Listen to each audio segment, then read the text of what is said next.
तो अब आपको सटोरी की तरह मैं सुनाऊंगा कि कहानी में हुआ क्या। ये है सटोरी पाकिस्तान के शहर कराची के ताजिर सनतकारों की। और हुआ कुछ इस तरह से कि एहसन इकबाल साहब जो कि वफाकी वज़ीर हैं, वो आए लेकर तशरीफ़ कराची। नून लीग की यहाँ पर कोई प्रेजेंस नहीं है और नून लीग वाले जो हैं वो ज़ाहिरी बात है अपना कराची के अंदर जब भी कोई आता है तो कोशिश करते हैं अपनी प्रेजेंस क्रिएट करें, लोगों को उनसे मिलवाएं। वफाकी वज़ीर है, ज़ाहिरी बात है। तो लोग ले गए ताजिरों सनतकारों को, या ताजिर सनतकार खुद चले गए या दावत पे गए और बैठे एहसन इकबाल साहब के आमने सामने। गुफ्तगू के दौरान बात हुई तरक्की की, शहरों की, तिजारत की, सनत की, वगैरह वगैरह। इस गुफ्तगू के दौरान एक ताजिर रहनुमा उन्होंने कह दिया कि सिंध में अगर मरियम नवाज शरीफ साहिबा आ जाएं तो ये बेहतर हो जाएगा सिंध की तरक्की के लिए, कराची शहर के लिए। और उन्होंने कहा कि चलें, अगर आप इतनी मिसालें दे रहे हैं पंजाब की, तो हमारे जो वज़ीर आला हैं सिंध के, उनको आप वहाँ पंजाब का वज़ीर आला लगा दें। इस गुफ्तगू के बाद एक भौचाल आ गया। भौचाल माने जलजला। एक भौचाल आ गया। उसके बाद हुआ क्या कि जनाबे वाला उस क्लिप को पूरे पाकिस्तान में शेयर कर दिया गया। अब करें क्या, है ना। अब ये बिल्कुल ऐसा है जैसे एजाज भाई को खालाजाद से मोहब्बत हो गई। अब मसला ये है कि अब क्या करें, ननियाल में भी गुजारा करना है और ददियाल में भी गुजारा करना है। बिल्कुल वो वाला मामला हो गया है इनके साथ। नहीं समझ में आया आपको? आएगा भी नहीं। पक पक पक पक एलईडी के दौर में आप ट्यूबलाइट, थोड़ी देर में समझ में आता है। मेरा लतीफ़ा मैं सुना देता हूँ, अगले दिन आप कहते हैं ये आपके जहन की कमज़ोरी है, मेरे जहन की तेज़ी नहीं है। खैर anyway, so and so fourth. वो क्लिप शेयर हुई, व्हाट्सएप पे घूमी, नून लीग वालों ने भी घुमाई, पीपल पार्टी वालों ने शिकायती तौर पर घुमाई, एमक्यूएम वालों ने भी शिकायती तौर पर घुमाई, लेकिन उनको शिकायत पीपल पार्टी से थी। ठीक है, नून लीग ने अपनी वाह करवाई। उसके बाद फिर क्या हुआ कि कराची में दबाव बढ़ गया अदम तहफ़्फ़ुज़ का, क्योंकि शिकार होते हैं सियासतदान। तो इन्होंने फिर क्या किया, सारे ताजिर सनतकार जो हैं उनको बुला लिया वहाँ पे बिलावल हाउस। आपको पता है हमारे ताजिर सनतकार तो हर जगह चले जाते हैं। बिल्कुल वैसे जो एक होती है महरोज़ भाई, जो मान जाती है, थोड़ा जिद करना पड़ता है बड़ा थोड़ा सा। तो बात यह है कि ये चले जाते हैं। इन्होंने कहा अच्छा है बिलावल के साथ फोटोएं खिंचेंगी, ये लोग चले गए। कल खूब इन्होंने तस्वीरें खिंचाई, बिलावल भुट्टो साहब के साथ तस्वीरें खिंचवाई इन्होंने। हमारे ताजिर सनतकार बिरादरी वालों ने, इतनी इनको खुशी मिली मैं आपको बता नहीं सकता। सारी शिकायत इनकी दूर हो गई क्योंकि इन्होंने तस्वीरें खिंचवा ली। उन्होंने तस्वीर नहीं खिंचवा रहे थे ना, वो तस्वीर खिंचवा ली, अब सब कुछ हो गए। सर ये एक तस्वीर में खुश होने वाली ताजिर बिरादरी हमारी, बुरा ना मानना, मैं सबको जानता हूँ, मैं इनकी पूरी पिक्चर को जानता हूँ। मुल्क का जो हाल है ना, ऐसे ही नहीं है, आपका भाई जानता है क्या हो रहा है। खैर एनीवे, जो भी है, उसके बाद फिर जनाब बिलावल भुट्टो साहब ने कहा कि आप जाके, क्या कहते हैं उसको, दूसरों को शिकायत लगाना पीठ पीछे, उसको क्या कहते हैं? नहीं वो नहीं, उन्होंने वो थोड़ी कहा। उन्होंने क्या लफ्ज़ इस्तेमाल किया ये मीनू भाई को पता होगा, मुझे बता रहे थे ये। शोबा तहकीक वालों ने मुझे क्लिप भी भेजी, बोला क्लिप देखें। उस क्लिप के अंदर उन्होंने कहा कि आप जाके वहाँ शिकायतें न लगाएं, आपको शिकायत है तो आप हमसे बराह रास्त शिकायत कर लें, हम आपकी शिकायत को दूर कर देंगे। तो खैर एनीवे, वहाँ ना जाएं। समझा नहीं मैं, नून लीग वालों की बात कर रहे थे या उन लोगों की बात कर रहे थे जिनके पास वाकई में शिकायत लेकर जानी है? बस अपनी बंदा, सही कह रहे हैं आप एजाज भाई, मुझे अपने कपड़ों में ही रहना चाहिए, अपनी हैसियत में रहकर काम करूंगा तो अच्छा रहेगा मेरे लिए। सही है। खैर लेकिन एनीवे, सारी दुनिया जानती है कि पूरे मुल्क के अंदर शिकायत किसके पास लेकर जानी है, शिकायत किसको करनी है, पता सबको है, लेकिन हम चुप हैं। हमें क्या, हमारा कहाँ जा रहा, हमारे घर में तो पानी नहीं आ रहा, हम तो टैंकर के पीछे भागते फिर रहे हैं। हमें क्या दुनिया की बड़ी बड़ी बातें करें। मैं यार एक चीज़ सीखी आया, वेरी प्रैक्टिकल पर्सन, और जर्नलिस्ट जो हैं प्रैक्टिकल नहीं है। आप प्रैक्टिकलिटी देखें, पी का कानून के खिलाफ, पी का कानून पास हो जाने के बाद सड़कों पे निकल आए। सलाम पाकिस्तान की साफती बिरादरी की बहादुरी को सलाम। इतना अरसे इनको पता ही नहीं था वो कानून पास होने वाला है, पास होने के बाद ये सड़कों पे निकल आए। सर आप भी हमें वैसे ही बना रहे हैं जैसे सियासतदान बना रहे थे। क्या बना रहे थे? बेवकूफ़। बिल्कुल, this is a family show, आप याद रखा करें प्लीज़, फैमिली लैंग्वेज इस्तेमाल किया करें। जैसे मेरी आवाज़ आप तक पहुंच रही है ना, यकीन करें औरंगजेब भाई, मैंने ऐसा सेटेलाइट अपने कानों में लगाया हुआ है, मेरे पास लोगों के घरों में जो बातें हो रही होती है ना, वो तक मेरे पास आवाज़ आ रही होती है। जो प्रोग्राम देखते हुए लोग घरों में बातें कर रहे होते हैं ना, मेरे पास आवाज़ आती है, ऐसी बात नहीं है। हाँ, ऐसे नहीं चल रहा मार्केट में मैं। हाँ, अगले दिन बाकर भाई के घर में जो बात हो रही थी, मेरे पास आवाज़ पहुँच गई। मैं खुद हैरान, मैंने कहा यार ऐसे हालात चल रहे हैं लोगों के यार, आजकल बहुत मामलात बहुत ख़राब चल रहे हैं भाई मुल्क के अंदर। लोग ऐसे ही बोल रहे हैं कि महंगाई तंग नहीं कर रही, महंगाई तो बहुत तंग कर रही है। खैर एनीवे, छोड़ो यार, अब महंगाई की वजह से अंडे भी नहीं खा पा रहे हम, रोज़ सालन खा के आएंगे तो यही हाल होगा। चलें खैर आगे चलते हैं। देखिए आप कहते होंगे यार ये क्या बातें करता है, यकीन करो यही बातें करता हूँ तो मार्केट में चलता हूँ, वरना बहुत गुफ्तगू इधर उधर की करने वाले लोग फंस जाते हैं। I am not one of those people जो कि ऑब्जेक्टिव गुफ्तगू नहीं करेगा। आप मुझे बताएं, मैंने हंसी मजाक के अंदर आपको पैगाम पता है क्या पहुँचाया? पैगाम मैंने आपको ये पहुँचाया कि आप लोग रिजल्ट ओरिएंटेड लोग नहीं, बुरा मान जाते हो आप मेरी बात का। कोई दिलासा दे दे ना आपको, यकीन करो 10 दिन वो बात ना करे आपसे, एक दिन फ़ोन करके कह दे डैडी साथ थे ना इस वजह से बात नहीं कर, उससे सारी गलतियां माफ़ कर देता है बंदा। पहुंच गए ना आप जवानी में, अंकल आप पहुंच गए जवानी में लेकिन आंटी भी टीवी देख रही हैं आपको बुढ़ापे में जल्दी पहुंचा देंगी। मेरी मिसालें कैसी होती हैं, यकीन करो दिल को लगती हैं लोगों को जाके। यकीन करो मेरी मिसालें ऐसी होती हैं कि बचपन का प्यार याद आ जाता है लोगों को। ऐसी बातें करता हूँ मैं। हाँ, वो प्रोग्राम बिजनेस का हो रहा है, बातें क्या हो रही हैं यार, तुम लोग मुझे बहकाते क्यों रहते हो? तो मैं बात जो कर रहा था, जो मैंने बड़े लाइट मूड में आपसे की, क्योंकि अगर मैं सख्त बात करूंगा ना आप लोगों को बुरा लगेगा, क्योंकि आपसे ना बेटा होता नहीं है, आप लोगों से ना हो नहीं रहा। आपको डॉक्टर दवाइयाँ भी लिख के दे रहे हैं, फिर भी आप लोगों से तरक्की नहीं हो रही आपकी मुल्क की, समझिए। तो आप लोगों को मेरी बातें लगी कड़वी, आप वो सिर्फ माजी की बातें याद करने वाले, हम ये थे, हम वो बन जाएंगे, हम ये कर लेंगे। जो करने वाला आदमी होता है ना, डोनाल्ड ट्रंप की तरह वो करके दिखाता है। ये लट्ठा यार, यकीन करो मैं सलाम करता हूं यार डोनाल्ड ट्रंप को, आई लव डोनाल्ड ट्रंप यार। जो बंदा कहता है ना वो करता है। आप लोग जेलिस होते रहते हो, ये है वो है फलां है, उसके जहन में जो बात होती है ना वो मारता है ठा करके बिल्कुल, और अपनी काम ना करके दिखाता है। वो जो उसने काम करना होता है ना करके दिखाता है। ये मैं आपको बता दूं, नर आदमी है यार, थम्स अप यार, नर आदमी है। देखो उसने कहा सदर बनूंगा, बन के दिखाया उसने, सारी दुनिया खिलाफ हो गई। पाकिस्तानियों ने जाके जो है ना घर में यकीन करे वोट डाल दिए, अपने बच्चों के गले में जाके वोट डाला उन्होंने बाइडन को। हाँ, कि यार हम नहीं चाहते डोनाल्ड ट्रंप आए, लेकिन डोनाल्ड ट्रंप ने आके दिखाया, उसने सारी दुनिया को दिखाया कि मैं कर सकता हूं। और उसने आते ही माशी तौर पे ऐसे फैसले लिए जो लोग कहते थे नहीं कर पाएगा, इसने कर दिया। बिजनेस कम्युनिटी की जो मुलाकात बिलावल भुट्टो जरदारी साहब के साथ हुई, जनाब चेयरमैन पाकिस्तान पीपल्स पार्टी, वहाँ पर मुराद अली शाह साहब भी मौजूद थे, बहुत सारे ताजिर सनतकार बिरादरी के लोग थे, सबके साथ तस्वीर खिंचवा ली, खुश हो गए। हमारी ताजिर बिरादरी को खुश करने का तरीका ये, उनके साथ तस्वीर खिंचवा लो। यकीन करो हर ताजिर बिरादरी के, और मुझे अच्छा ये लगा कि हर बंदे को बुलाया पूरे कराची को। कोई तकरीबन मेरे ख्याल कितने यार 2.5-3 लाख लोग तो बैठे होंगे वहाँ पर, 2.5-3 लाख लोग थे वहाँ पर। जितने ताजिर सनतकार थे सब वहाँ पहुँचे, एक दूसरे को बता रहे मैं बिलावल हाउस में बैठा हूँ, जरदारी साहब से बात हो रही है, बिलावल साहब से मीटिंग है, और बात ये 2.5 लाख बंदा वहाँ खड़ा हो नहीं यार सही है यार, सही है। और सब जो है ना वो उन्होंने आकर, यानी जाहिर बात है हर फर्ज से आकर उन्होंने मुसाफा किया, हाथ मिलाए।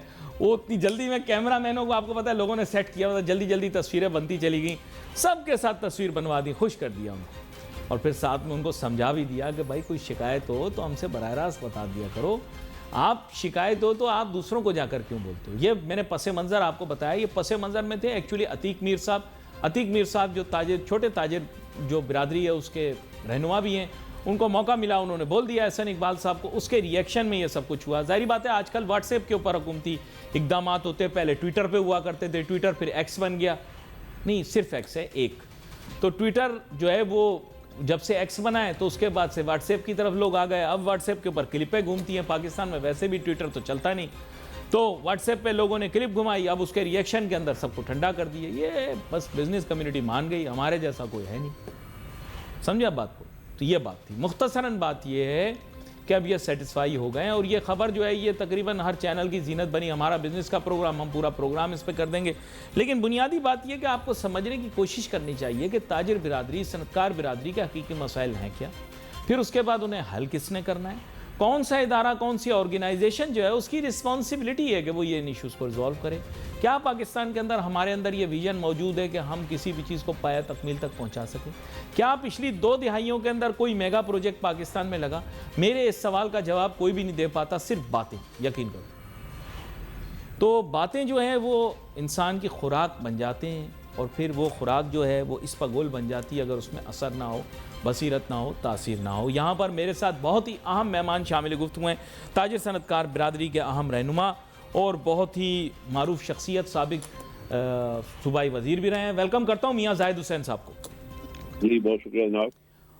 मियाँ जाहिद हुसैन साहब, बात कुछ ऐसी है कि तरसों तक तो ताजिर बिरादरी के लोग व्हाट्सएप ग्रुपों में क्लिपें घुमा रहे थे कि मरियम नवाज शरीफ साहिबा सिंध की वज़ीर आला बन जाएं, मुराद अली शाह साहब को वहाँ भेज दिया जाए। हर ग्रुप के अंदर ये तस्वीर लगी हुई थी, वीडियो लगी हुई थी।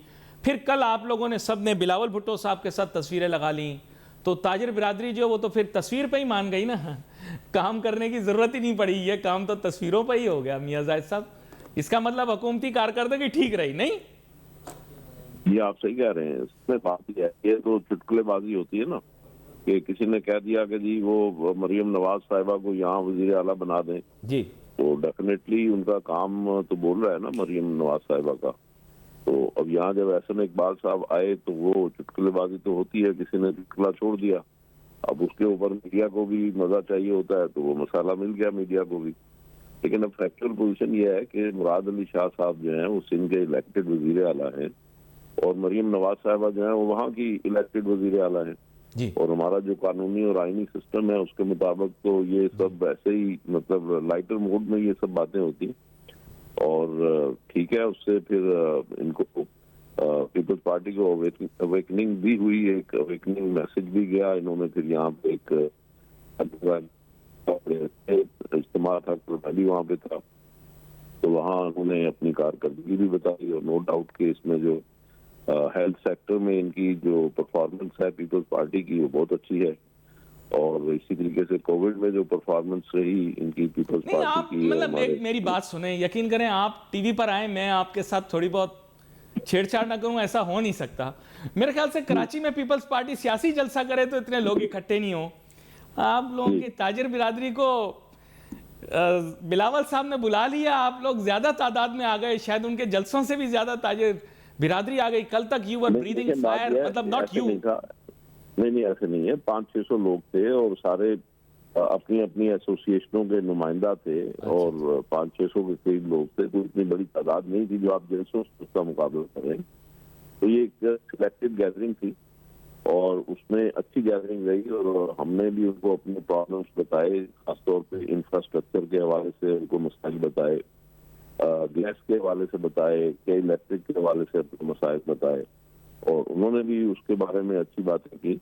और मैं ये कहने की कोशिश कर रहा हूँ कि ये चीजें जो चलती रहती हैं, कि जाहिर है कि उससे पीपल्स पार्टी जागी है, और पीपल्स पार्टी ने जो बिजनेस कम्युनिटी के साथ उनकी एंगेजमेंट थी वो थोड़ी कम थी। आल्दो के हम जब इंडिविजुअल लेवल पे उन्हें जब भी बात करते हैं, खासतौर पे नासिर शाह साहब उनके जो मिनिस्टर हैं वो हर वक्त अवेलेबल हैं, जब भी उन्हें टेलीफोन करो वो फोन उठा लेते हैं, जवाब भी देते हैं, मसला भी हल करवाते हैं। चाहे उनके कल लग भी बहुत स्मार्ट रहे थे, आप उन्हें कहा करें कि वो ज्यादा सूट पहना करें, सूट में बहुत अच्छे लग रहे थे वो। नहीं, वो हमेशा अच्छे लगते हैं, हर चीज में, हर कपड़े में वो अच्छे लगते हैं, इसलिए अच्छे काम भी करते हैं और रिस्पॉन्स भी देते हैं, तो उस वजह से इनकी बात करना बनती है। और उन्होंने इनिशिएटिव लिया, और कल का ये जो गैदरिंग की उन्होंने की, बड़ी अच्छी गैदरिंग थी। और खासतौर पर मैं समझता हूँ कि अगर इस तरीके से जो लीडरशिप है पार्टी की वो अगर स्टेक होल्डर्स के साथ अपनी एंगेजमेंट रखेंगे तो उनको रियल इनपुट मिलती रहेगी, फीडबैक मिलती रहेगी और वो अपनी परफॉर्मेंस बेहतर करेंगे। नहीं, लेकिन तो आप ये जैसे सिंपल सी नेशनल बात है। बिजनेस ग्रुप के सरबराह हैं, तो पूरे पाकिस्तान के ताजे सनतकारों के रहनुमा हैं, तो मुश्किल सवाल आपसे पूछूं ना, क्या वाकई में पंजाब के अंदर ताजिर सनतकारों और अवामुन नास के लिए हालात सिंध की अवामुन नास और ताजिर बिरादरी से बेहतर है? ये क्योंकि आप तो पूरे लेकिन बात पाकिस्तान ये के है, ताजिर रहनुमा है ना, तो मैं आपसे पूछ रहा हूं, क्वेश्चन है मेरा आपसे। ये आपका क्वेश्चन बिल्कुल दुरुस्त है।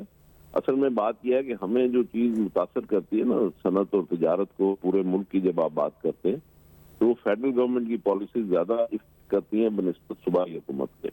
सूबाई हुकूमत के जिम्मे इंफ्रास्ट्रक्चर होता है और लॉ एंड ऑर्डर होता है मोस्टली। तो उस हवाले से अगर हम देखते हैं तो वो तकरीबन सिमिलर ही पॉलिसीज हैं। उसमें पंजाब की देख लें या इनकी देख लें, सिंध वालों की देख लें, तो इनकी पॉलिसीज या इनकी परफॉर्मेंस ऑलमोस्ट सिमिलर है। उनका थोड़ा इंफ्रास्ट्रक्चर बेहतर है, पंजाब कोई शक नहीं है। नहीं, लोग कहते हैं ये लेकिन कि मरियम बाकी साहिबा की पब्लिक एंगेजमेंट ज्यादा अच्छी है, वो ज्यादा आवाम की तरफ रागिब हैं, लोगों से ज्यादा इंटरेक्ट करती हैं। हाँ जी, हाँ देखें, वहाँ पे जो उन्होंने खास तौर पे वुमेन जी। एम्पावरमेंट के लिए उन्होंने पंजाब में बड़ा काम कर रही है। वो इसी तरीके से जो आम मैंने सुना है वो पब्लिक है, यूथ के साथ भी बहुत ज्यादा इंटरेक्ट कर रही हैं, यूथ के यूनिवर्सिटियों साथ में भी बहुत ज्यादा interact कर जाती रही हैं। हैं। असल में बात यह है कि देखिए, उन्हें जो चैलेंजेस दरपेश हैं वो शायद सिंध में उस तरह के चैलेंजेस दरपेश नहीं है। तो हर गवर्नमेंट ने अपने अपने सामने जो उनके सामने चैलेंजेस होते हैं उसको एड्रेस करना होता है, तो वो उस हिसाब से कर रही हैं। फेडरल गवर्नमेंट के सामने जो चैलेंजेस हैं वो कॉस्ट ऑफ डूइंग बिजनेस के चैलेंजेस हैं, वो उसके सर, ऊपर काम सूबा करते कौन सा रहते हैं। ज्यादा बिजनेस फ्रेंडली है, मुझे इतना बता दें। इस Punjab more business friendly than Sindh और नॉट? देखें, बात यह है कि कुछ चीजें ऑर्गेनिक होती हैं। मैं समझता हूँ कि सिंध जो है वो ज्यादा बिजनेस फ्रेंडली है, वो इस हिसाब से कि यहाँ पे पोर्ट है, यहाँ पे एक बिन कासम वाली पोर्ट है, यानी पोर्ट कासम है, फिर यहाँ पे कराची पोर्ट है, फिर कराची पोर्ट के भी दो हिस्से हैं। तो यहाँ पे आपकी 45% एक्सपोर्ट्स कराची से हैं, कराची से रेवेन्यू जाता है पाकिस्तान भर में 60%। तो इस तरीके से ऑर्गेनिकली कराची जो है बिजनेस फ्रेंडली ज्यादा है और सिंध बिजनेस फ्रेंडली ज्यादा है, क्योंकि पूरे पाकिस्तान से भी आप देखें ना, इनफ्लो लोगों का इधर ही है, तो ये ज्यादा बिजनेस फ्रेंडली है। लेकिन जहां तक पंजाब का ताल्लुक है तो पंजाब भी अब काफी बेहतर होता चला जा रहा है। और पंजाब में आप देखें एग्रीकल्चर है और सारी चीजें हैं, और अब वहाँ पे कॉटन के लिए भी हमने एक मीटिंग की थी SIFC में कि उसकी अगर अर्ली ग्रोइंग करेंगे, अर्ली सोइंग करेंगे तो उससे हमारी क्रॉप्स बेहतर हो जाएंगी। तो ये असल में बात यह है कि अगर हम इस तरह एक सिर्फ ये बात कर लें कि वो बेहतर है या ये बेहतर है, ऐसे होता नहीं है। कुछ चीजों में वो बेहतर है, कुछ देखिए ना, चीजों में ये अमेरिका में बेहतर भी है, यही कुछ है कि चीजों में रियासतें कुदरती आपस में मामलात भी मुकाबला होते कर हैं। रही हैं, कौन मेरे यहाँ कारोबार लगाए, कौन कहाँ लगाए। मोन्टाना कहती है मैं ज्यादा अच्छी बिजनेस पॉलिसियां बनाऊं, पेंसिल्वेनिया कहती है मैं बेहतर पॉलिसियां बनाऊं, जी है ना, मतलब जी, न्यूयॉर्क कहता है मैं बिल्कुल बेहतर पॉलिसियां बनाऊं, कैलिफोर्निया कहता है मैं बेहतर हेल्दी कंपटीशन। जी, बिल्कुल बिल्कुल। तो हेल्दी कंपटीशन होना चाहिए, इसमें तो बहुत अच्छी बात है। ये हमारे जो सूबाई हुकूमतें हैं, तो अगर अपना हेल्दी कंपटीशन एक दूसरे के साथ करेंगे तो उसके नतीजे में पब्लिक को अच्छी सर्विस मिलेगी। और एक बात तो है, आम पब्लिक की जब हम बात करते हैं, पब्लिक एट लार्ज, एक सर, वो बात होती है सिंध के कि अंदर अगर हम इंडस्ट्रियल इंडस्ट्रियल बात एस्टेट्स की करते हैं तो तादाद दूसरी देखी बात जाए होती है। और एक्सपोर्ट्स देखी जाएं वर्सेस पंजाब के अंदर नंबर ऑफ इंडस्ट्रियल स्टेट्स देखी जाएं, एस्टेट्स देखी जाएं और उनकी टोटल कंट्रीब्यूशन देखी जाए तो लॉपसाइडेड होगी। पंजाब के अंदर जो है वो आप बोलें road infrastructure with reference to per kilometre per citizen जो है वो कितना ज़्यादा है एज कंपेयर टू जो सिंध है, वो हमारे सामने है। इसके अलावा आप कोई भी ऐसी इंफ्रास्ट्रक्चर की चीज़ देख लें तो मैं आपको बता दूंगा। लैंड रिकॉर्ड रिफॉर्म के बारे में जो बात है, पंजाब के अंदर जो लैंड रिकॉर्ड रिफॉर्म है वो आइडियल है, सिंध के अंदर जो हालात हैं वो आपके सामने हैं। इंडस्ट्रियल लैंड की जो प्राइस है, कॉस्ट है, वो पंजाब की हमारे से कम है, हमारी वाली ज़्यादा है। बिजली का अगर देखा जाए तो बिजली की अवेलेबिलिटी भी बेहतर है और चोरी भी बंदा पंजाब में ज़्यादा कर नहीं, गलत निकल गया मुंह से। तो ये कुछ चीज़ें थी, मैंने कहा आपको हाईलाइट कराऊं। ये आप बिल्कुल सही कह रहे हैं। मैं इसलिए कह रहा हूँ कि हर जगह पे अपने अपने कुछ इश्यूज होते हैं, वहाँ उस जगह के हवाले से, उस माहौल के हवाले से, उन लोगों के काम करने जो कैपेसिटी है उसके हवाले से। सिंध में देखें बड़े बड़े काम हैं। सिंध में हम इस चीज को कैसे इग्नोर कर सकते हैं कि सिंध गालबन में 3200 मेगावाट बिजली जो है उत्तर में बना के और नेशनल ग्रिड में डाल रहा है। ठीक है, सिंध में हम कैसे इग्नोर कर सकते हैं इनकी जो पोर्ट के ऊपर जो काम हो रहा है, सिंध में हम कैसे इग्नोर कर सकते हैं कि जो उनके हेल्थ में जो उनकी परफॉर्मेंस है, तो चीजें। लेकिन साथ ही साथ हमें ये भी कहना पड़ेगा कि रोड इंफ्रास्ट्रक्चर को बेहतर करने की जरूरत है, तो उससे ये होगा कि काफी इम्प्रूवमेंट आएगी। इसी तरीके से इनको फिशरीज के हवाले से काम करने की जरूरत है, तो उसमें भी काफी बेहतरी आएगी। माइंस एंड मिनरल के हवाले से मजीद काम करने की जरूरत है, क्योंकि पूरे पाकिस्तान के तकरीबन 15% डिपॉजिट्स जो है माइंस एंड मिनरल के, वो सिंध में है, तो उसमें मजीद काम करने की जरूरत है। तो मतलब ये कि काम तो हो रहा है, लेकिन उसको बहुत सारे मजीद बिजनेसमैनों का improve तो करने की ये भी जरूरत है। कहना है कि पंजाब में ट्रांसपेरेंसी ज्यादा है when it comes to doing business as compared to here. हाँ, ये भी हम कह सकते हैं कि एक इम्प्रेशन ये भी है कि पंजाब में ट्रांसपेरेंसी बेहतर है। फिर इसी तरीके से वहाँ पे अगर कोई आपने परमिशन लेनी हो या कोई नया कारोबार करना हो, तो उसके लिए जमीन की अवेलेबिलिटी वहाँ पे सस्ती है। हमारे यहाँ पे देखें तो धाबे जी में जो लगाया है इन्होंने SEZ, तो वो भी कई सालों से हम देख रहे हैं कि वो चल रहा है, लेकिन अभी तक वो कोई सामने कोई टेंजिबल शक्ल सामने नहीं आई। तो वो ये बड़ा अहम SEZ नुक्ता है जो जनाब मियां जाहिद हुसैन साहब के साथ, जो कि एक बड़े मैं कहूँगा कि वुसअत निगाह रखने वाले ताजिर रहनुमा हैं। और ब्रेक पे जाने से पहले मैं यही बात कर रहा था कि कल के इवेंट के अंदर बुनियादी तौर पे बिलावल भुट्टो साहब ने जनाब मुराद अली शाह साहब जो कि वज़ीर आला हैं सिंध के, उनके अंदर अपना कॉन्फिडेंस भी रिपोर्ट किया और ये भी दिखाया कि भाई मैं कॉन्फिडेंट हूँ, फुल मेरा कॉन्फिडेंस इंजॉय करते हैं ये, इनको इस वक्त चीफ मिनिस्टर रहना चाहिए। और मेरी अपनी ज़ाती ख्वाहिश भी ये है कि बड़े अच्छे और पढ़े लिखे आदमी हैं मुराद अली शाह साहब, बड़ी विजन रखने वाले आदमी हैं, सिंध के लिए बहुत सारा काम करना चाहते हैं within the constraints that are there. और मेरे ख्याल से एक अच्छी चीज़ है कि वो रिस्टोर किया उन्होंने कॉन्फिडेंस उनके अंदर। खैर, मियां जाहिद हुसैन साहब अपनी बात कर रहे थे, इसी के मुतालिक अपनी राय दे रहे थे, माजरत हम ब्रेक पे चले गए। इस मुतालिक भी अगर आप कुछ कहना चाहें मियां जाहिद साहब। जी जी बिल्कुल, बिलावल भुट्टो जरदारी साहब ने अपना फुल कॉन्फिडेंस रिपोज किया मुराद अली शाह साहब के ऊपर, और बिजनेस कम्युनिटी भी एट लार्ज मुराद अली शाह साहब के ऊपर अपना कॉन्फिडेंस रिपोज करती है। और he is a good man, he is a doer और he is a deliverer as well. और सिंध मैं समझता हूँ कि एक अमीर सूबा है, सिंध कोई गरीब सूबा नहीं है, क्योंकि यहाँ पे जो हमारी क्रॉप्स हैं वो भी बड़ी अच्छी होती हैं। इसी तरीके से यानी एग्रीकल्चर साइड भी इनकी स्ट्रांग है, इसी तरीके से माइंस एंड मिनरल्स भी इनकी स्ट्रांग है, हेल्थ स्ट्रांग है। फिर यहाँ पे अल्लाह की तरफ से इनके पास पोर्ट्स भी हैं।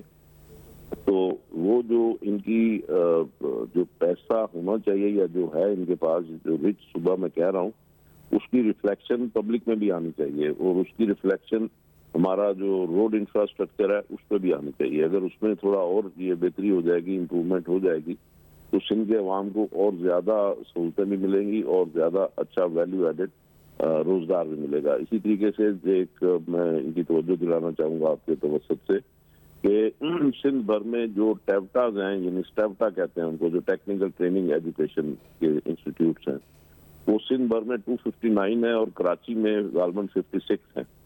और उनकी हालत भी कोई अच्छी नहीं है, और उनके ऊपर उनमें जो ट्रेनिंग होनी चाहिए, जो स्किल के जो इम्पार्ट करते हैं, ट्रेनिंग देते हैं, वोकेशनल ट्रेनिंग देते हैं, वो बामकसद नहीं हो रही। और बहुत सारे इनके इंस्टीट्यूट जो हैं वो बंद पड़े हैं, या वो 10% 20% कैपेसिटी पे काम कर रहे हैं, उनका कोई सही से वाली वारिस नहीं है। तो अगर ये सारे इंस्टीट्यूट्स जो हैं ये प्रॉपरली, इनके ऊपर गवर्नमेंट का बजट भी इनकर हो रहा है, अगर ये प्रॉपरली परफॉर्म करना शुरू कर दें जैसे आपने ट्रांसपेरेंसी की बात की थी, तो ये एक शोबा ऐसा है, मैं तवज्जो दिलाना चाहूंगा कि इसके ऊपर अगर ये लोग अच्छे तरीके से काम कर लें, तो फिर ये होगा कि इंडस्ट्री को उसकी रिक्वायरमेंट के मुताबिक स्किल्ड फोर्स भी मिलना शुरू हो जाएगी, जो कि एक अच्छा साइन होगा, लोगों को रोजगार मिलेगा। अच्छा, आपके और साथ वो जो एक मर्तबा स्किल्ड फोर्स है वो प्रोग्राम में, एक्सपोर्ट भी हो सकेगी। एक दफा प्रोग्राम के अंदर आपके साथ ये डिस्कस हुआ था कि आपने कहा था कि जिले सतह के ऊपर भी जो सिंध के अंदर जितने ज़िले हैं उनकी अपनी अपनी मुनफरिद मईशत के पहलू हैं, ये देखते हुए ज़िले की सतह के ऊपर माशी तरक्की होनी चाहिए।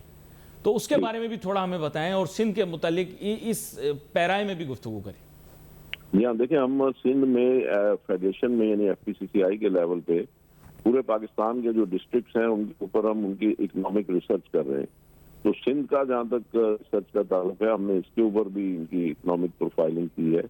और हम समझते हैं कि जैसे फॉर एग्जांपल खैरपुर है, तो खैरपुर में डेट्स हैं और छुआरे का कारोबार बहुत अच्छा है, तो उसमें वैल्यू एडिशन की जा सकती है। उसमें जैसे अभी आप देखते हैं कि सऊदी अरब ने उसको चॉकलेट के साथ मिक्स करके और उसमें या बादाम डाल के उसमें वैल्यू एडिशन किया और लोग आजकल उसको गिफ्ट के तौर पे दे रहे हैं। तो इसी तरीके से सिंध में हमारा ये एक बहुत बड़ा कारोबार है, इसमें वैल्यू एडिशन की जा सकती है, इससे लोगों में खुशहाली लाई जा सकती है। इसी तरीके से दादू में जब हम देखते हैं तो गोरख हिल है, तो उसको डेवलप किया जा सकता है मरी के तरस के ऊपर, और हम देख रहे हैं कि पिछले 20-25 साल से उसके प्लान्स जो बनते हैं मगर उसको खातर ख्वाह कोई उसके ऊपर अमल दरामद नहीं होता। तो उसकी हमें एक प्रॉपर डेवलपमेंट करनी चाहिए और फौरी तौर पे करनी चाहिए। और सिंध गवर्नमेंट में मैं समझता हूँ इतने मसल्स भी हैं और इतनी सलाहियत भी है, और खास तौर पर जब हम बिलावल भुट्टो जरदारी साहब की बात करते हैं तो मैं समझता हूँ कि ये एक बहुत बड़ा कारनामा होगा उनके पार्ट पे। गोरख हिल को वो करें। इसी तरीके से ड्राई पोर्ट बनाई जा सकती है सक्खर में, और सक्खर जो है वो बहुत बड़ा एक तिजारती हब है। और इसी तरीके से फिर सिंध में जो है वो रिलीजियस टूरिज्म है, उसको डेवलप किया जा सकता है। टूरिज्म की सिंध में बड़ी गुंजाइश मौजूद है। और लेकिन ये है कि अभी अगर हम सिंध में अगर रिलीजियस टूरिज्म की बात करें तो उसकी हालत भी नागुफ्ता-बे है, तो उसको बेहतर किया जा सकता है, इम्प्रूव किया जा सकता है। इसी तरीके से फिर आईटी है। आईटी एक ऐसा शोबा है कि जिसमें सिंध में तमाम चीजें, इंफ्रास्ट्रक्चर, सब चीजें मौजूद हैं, उनको बेहतर किया जाए। इसी तरह सिंध की जो यूनिवर्सिटीज हैं जो इंटीरियर सिंध में है, उनमें एजुकेशन का म्यार जो है वो कोई इतना अच्छा नहीं है। जब हम देखते हैं उनके लोगों को हमारे पास आते हैं इंटरव्यूज के लिए, तो उनमें हम देखते हैं कि वो उनके पास डिग्रियां तो बड़ी बड़ी होती हैं मगर उनके पास उसके कॉरस्पॉन्डिंग वो नॉलेज या एहलियत नहीं होती। तो ये चीजें जो हैं इसको हम बेहतर कर सकते हैं सिंध में। और भी बहुत सारी चीजें हैं कि अगर मैंने बात की थी गवर्नमेंट ऑफ सिंध से कि हमारे साथ बैठे हैं तो हम इसमें इनके स्टेप्टा के जो हैं उनको हम बेहतर करवा सकते हैं। हम इसी तरीके से जैसे मैंने अभी आपको 2-3 शहरों के बारे में इनपुट दी है, वो हो सकता है। सक्खर एक बहुत सक्खर में एयरपोर्ट भी है और सक्खर को एक बहुत बड़ी एशिया की मंडी बनाया जा सकता है। इस वक्त भी बहुत बड़ी मंडी है सक्खर, लेकिन उसको और बेहतर तरीके से इम्प्रूव किया जा सकता है। वहाँ पे इसके एग्रीकल्चर के हवाले से, एग्रीकल्चर की वैल्यू एडिशन की सिंध में बड़ी गुंजाइश मौजूद है। यहाँ पे अगर हमारा रोड इंफ्रास्ट्रक्चर सही हो तो यहाँ पे हमारी क्रॉप्स जो हैं उसको ज्यादा बेहतर प्राइसेस मिल सकती हैं। और सिंध जो है चूंकि इसमें तमाम जो फसलें हैं उनकी अर्ली सोइंग हो जाती है, इस वजह से उसमें काफी गुंजाइश होती है कि अर्ली मार्केट कैप्चर करते हैं। कॉटन में बहुत सारे इश्यूज हैं सिंध में जो कि छोटे छोटे फाइन ट्यूनिंग के इश्यूज हैं, उनको अगर बेहतर कर लें तो कॉटन की यहाँ पे ग्रोइंग या फसल जो है वो बहुत बेहतर हो सकती है। क्योंकि सिंध में ये सारे इंग्रेडिएंट्स मौजूद हैं कुदरती तौर पे। इसमें थोड़ी तवज्जो अगर इन चीज़ों के ऊपर दी जाए तो ये चीज़ें सारी सिंध में खास तौर पे इसमें इम्कानात है कि ये बहुत बेहतर परफॉर्म कर सकता है सुबह। ये बड़े अहम नुकात हैं जो कि आप बयान कर रहे हैं। ज़ाहिरी बात है आपने कुछ केस स्टडीज़ भी प्रेजेंट की हैं, आप पॉलिसी एडवाइजरी जो है FPCI की उसकी भी सरबराही करते हैं और उसमें भी देते रहते हैं अपने सजेशंस, बड़े प्रेशियस सजेशंस। अच्छा, एक गुजारिश करूं जी, एक चीज और सुन लें मेरी कि हमें मिनिस्ट्री कॉमर्स जो है वो हमसे जितने भी ये ट्रेड एग्रीमेंट्स होते हैं दूसरे मुल्कों से, तो वो हमसे रिसर्च करवाते हैं और हमारी इनपुट लेते हैं। इसी तरीके से मैंने गवर्नमेंट ऑफ सिंध से भी रिक्वेस्ट की थी कि आप जो सिंध के तमाम जो शहर हैं उनकी इकोनॉमी को अपलिफ्ट करने के लिए अगर हमारे साथ एंगेजमेंट करेंगे तो हम वहाँ के लोगों को, वहाँ की मार्केटों को, वहाँ के बिजनेसमैन को, वहाँ के चैम्बर्स को इंटरनेशनल मार्केट में उनकी मैच मेकिंग करवा सकते हैं, B2B मीटिंग्स करवा सकते हैं यहीं बैठे बैठे। ना किसी को कहीं आना है ना कहीं किसी को जाना है, ये वहीं पे हम आपको वीडियो कॉन्फ्रेंसिंग करके हमारे पास उसका पूरे लवाजमात मौजूद हैं। पाकिस्तान की जो एम्बेसीज अब्रॉड है उनसे हम इनको कनेक्ट करवा सकते हैं। तो इस तरीके से सिंध के लोगों में हम काफी इनके लिए इम्प्रूवमेंट कर सकते हैं कि इस तरीके से इनका रोजगार बेहतर हो। अच्छा, यहाँ पर मियां जाहिद हुसैन साहब बड़े अहम नुक्ते के ऊपर मैं आपको लाना चाह रहा था, वो ये है कि अभी आपको पता है कि मुल्क के अंदर मॉनेटरी पॉलिसी का अनाउंसमेंट भी हो गया। स्टेट बैंक के गवर्नर साहब ने बड़े पॉम्प एंड शो के साथ उसका अनाउंसमेंट भी किया। ताजिर सनतकार बरादरी खैर बड़ी गैर मुतमईन है, लेकिन मेरे ख्याल स्टेट बैंक के गवर्नर ने 1% भी कम कर दिया। बहुत बड़ी बात है क्योंकि हकीकी नंबर्स और फिगर्स तो सिर्फ उन्हीं के पास होंगे ना। तो मेरे ख्याल अगर वाकई में सिंगल डिजिट में होते तो एकदम 4% कम करते हो। क्यों, क्या कहते हैं आप? इसमें अब इस वक्त जो इन्फ्लेशन है वो 4% आ चुकी है। तो अगर 4% इन्फ्लेशन है तो अगर सेफर साइड उसके ऊपर मजीद 4% भी कर लें तो 8% तो शरह सूद बड़ी आसानी के साथ की जा सकती है।